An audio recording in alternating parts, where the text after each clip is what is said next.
এই জন্য আমাদের জিন্দেগিটা কিভাবে আমরা কাটাবো, নিজেকে গড়তে হবে।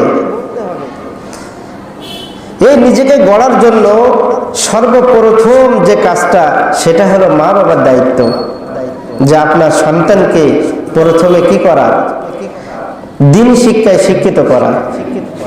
আর এই দ্বীনি শিক্ষায় শিক্ষিত করার জন্য আপনাকে চেষ্টা করতে হবে আপনার ছেলেটাকে ছোটবেলায় মাদ্রাসায় দেওয়া, ছেলেটাকে মক্তবে দেওয়া। এইভাবে করে আপনি যখন ছেলের পিছনে দ্বীনি মেহনত করবেন, ছেলে যখন গড়ে যাবে, এরপর আপনি স্কুল কলেজে দেন, কিন্তু আপনি প্রথম সিঁড়িটাই কি করেন, দ্বীনের পথে উঠায় দেন। কিন্তু আজ আমরা সেটা করি না। ছোটবেলায় একেবারে মানে ছোট্ট থাকতে তাকে কেজি স্কুলে দিয়ে দিই, তাকে স্কুলে দিয়ে দিই। সে বড় হয়ে কি হয়, ডাক্তার হয়, ইঞ্জিনিয়ার, সে দিনের কিচ্ছু বোঝে না। এরপরে সে কি করে, মা বাবা এসে বলে, হুজুর হুজুর হুজুর হুজুর, আমার ছেলেটা আমারে দেখে না, আমার ছেলে আমার খেদমত করে না, আমার ছেলে আমাকে গালি দেয়, বকে। আরে এর জন্য দায়ী তো আপনি, আপনি কেন তাকে দ্বীনি শিক্ষা শিক্ষিত করেননি? আজ পর্যন্ত দেখেছেন একটা মুফতি সাহেব, একটা বড় আলেম, সে তার মা বাবাকে মেরেছে? তার ভিতরে জ্ঞান আছে, দ্বীনি শিক্ষা আছে যে মা বাবার সাথে বেয়াদবি করা যাবে না। তার জীবনটা তার মা বাবা প্রথম থেকে কি করেছে, গড়ে তুলে দিয়েছে। ইয়া আইয়ুহাল্লাযীনা আমানু কু আনফুসাকুম ওয়া আহলিকুম নারা। আল্লাহ রাব্বুল আলামিন বলেন, হে বনি আদম, তুমি নিজেকে জাহান্নাম থেকে বাঁচাও এবং তারপর তোমার আহার এবং পরিবার যারা নিকট আত্মীয় তাদেরকে তুমি জাহান্নাম থেকে বাঁচাও। তাহলে আপনি প্রথমে নিজেকে বাঁচাতে হবে, এরপর আপনার সন্তানদেরকে, বিবি বাচ্চা এদেরকে আপনি দ্বীনের পথে ডাকবেন, আপনি তাদেরকে জাহান্নাম থেকে বাঁচায়েন। এখন আমি চিন্তা করতেছি, আমি তো নিজেই নামাজ পড়ি না, আমি আমার সন্তানদেরকে কেমনে বলবো নামাজ পড়? আমি তো নিজেই নামাজ পড়ি না, আমি আমার স্ত্রীদেরকে কেমন বলবো যে তোমরা নামাজ পড়ো? আমি তো নিজেই কোরআন পড়তে জানি না, আলিফ বা পড়তে জানি না, অথচ আমি আমার সন্তানদেরকে কিভাবে বলবো যে তুমি কোরআন পড়ো? এই জন্য তো আল্লাহ তাআলা নিজেই বলেছে, ইয়া আইয়ুহাল্লাযীনা আমানু কু আনফুসাকুম ওয়া আহলিকুম নারা।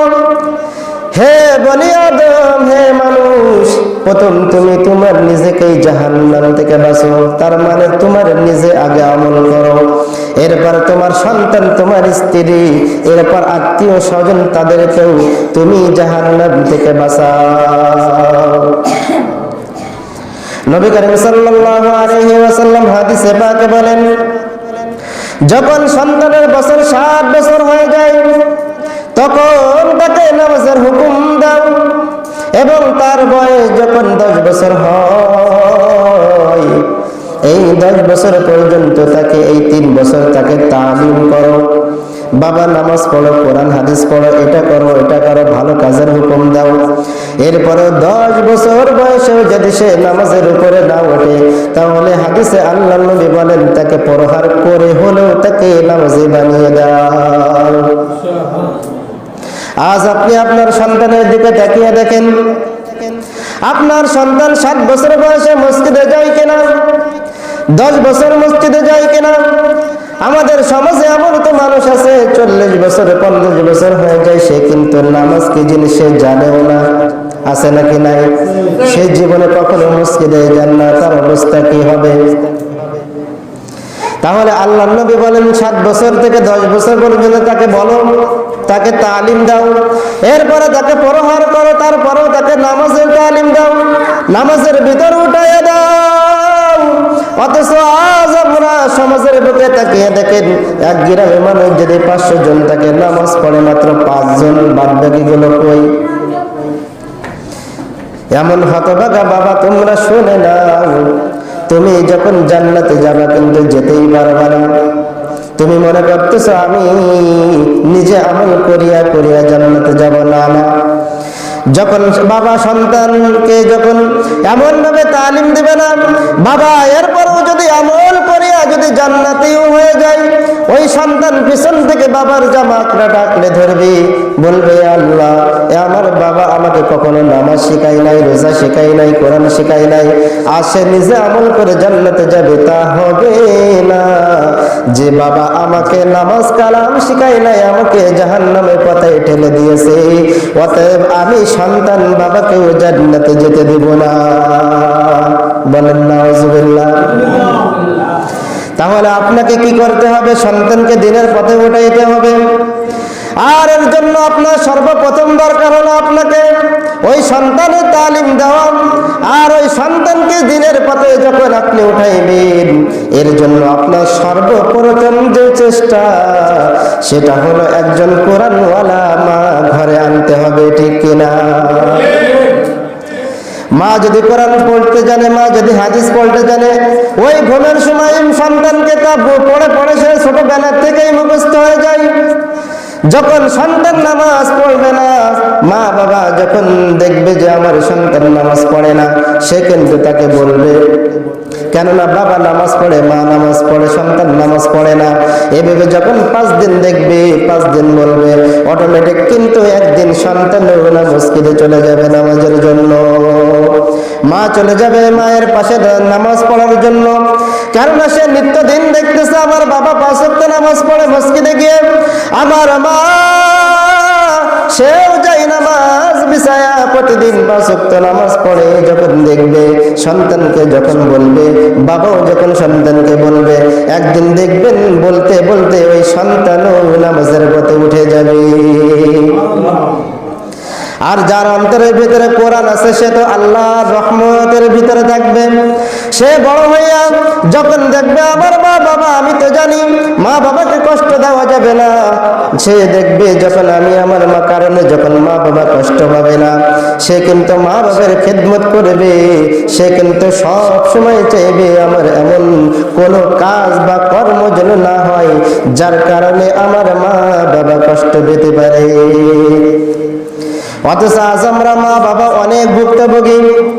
দিনের তালিম না দেওয়ার কারণে ছোটবেলা থেকে আমি স্কুলে পড়িয়েছি, কলেজে পড়িয়েছি, লাখ লাখ টাকা, কোটি কোটি টাকা খরচ করে আজ বড় শিক্ষিত করেছি, ডক্টর বানিয়েছি, ইঞ্জিনিয়ার বানিয়েছি।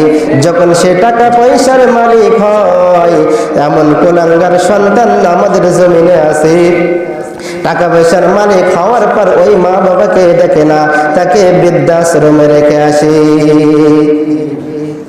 এর জন্য আমি আমার নিজের থেকে মনে করি ওই মা বাবাই দেয়, কারণ সে তো কোনোদিন কোরআন পড়ে না, হাদিস পড়ে না, তাহলে মা বাবার খেদমত করতে হবে, সে জানবে কোত্থেকে? এগুলো স্কুলে পড়ানো হয় মনে হয় না? স্কুলে পড়ানো হয়? স্কুলে যে টিচার পড়াবে, যে শিক্ষক পড়ে, সে তো নিজে আলিফবা জানে না, সে কি পড়াবে? সে কোরআনটা কি পড়াবে? কোরআন পড়লে মানুষের দিলটা নরম হয়, নামাজ পড়লে মানুষের দিলটা নরম হয়। সে নামাজে পড়ে না, কোরআনে পড়ে না, সে হেডমাস্টার হিন্দু। হেডমাস্টার কি হিন্দু? বোরকা পরে গেলে গায়ে বোরকা পরা যাবে না। ও ইসলামে দেখলে কিরাম কিরাম মনে হয়, ও বললে তুমি আর কলেজ আসবে না, মাদ্রাসা চলে যাবা। আছে কিনা?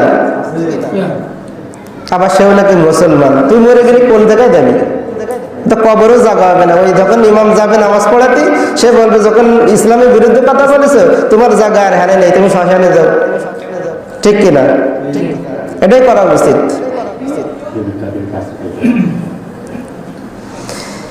এই জন্য তো আমি মনে করি মা বাবাই দেয়, কেননা মা বাবার খেদমত যে করতে হবে সে তো নিজেই জানে না, তাকে তো কোনোদিন শেখানো হয় নাই।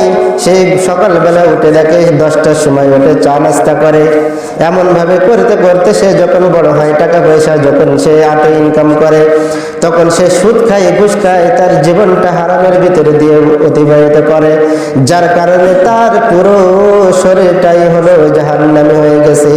আর জাহান্নামী ব্যক্তি কোনোদিন ভালো কাজ করতে পারে না। তার পুরো শরীরটাকে ইবলিস করে নিয়েছে, বশ করে নিয়েছে। ইবলিসের দ্বারা কোনোদিন ভালো কাজ হয় নাকি? কোনোদিন হতে পারে না। সব সময় তার দ্বারা গুনাহের কাজ হয়, অন্যায় অত্যাচার এইগুলো করতে চাই। এই জন্য তো তাদেরকে বোঝানো দরকার।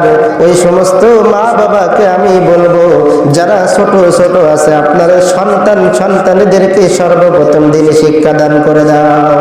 তাদেরকে দিনী শিক্ষার জন্য মাদ্রাসায় ভর্তি করে দাও, তাদেরকে দিনী ইলম শিক্ষা দান করো। তাদেরকে সব কিছু এভাবে মাদ্রাসায় তাদেরকে শেখানো হয়। একদিন দেখবে আপনার পুরো বাড়িটা জান্নাত হয়ে যাবে। আজ যে সব বাড়িগুলোর ভিতরে অশান্তি হয়, একটা বাড়ির ভিতরেও আপনি খেয়াল করে দেখবেন দ্বীনি কোনো তালিম বা পর্দা পুশিদা বা ইসলামের কোনো আইন কানুনের ভিতরে তারা কেউ থাকে না।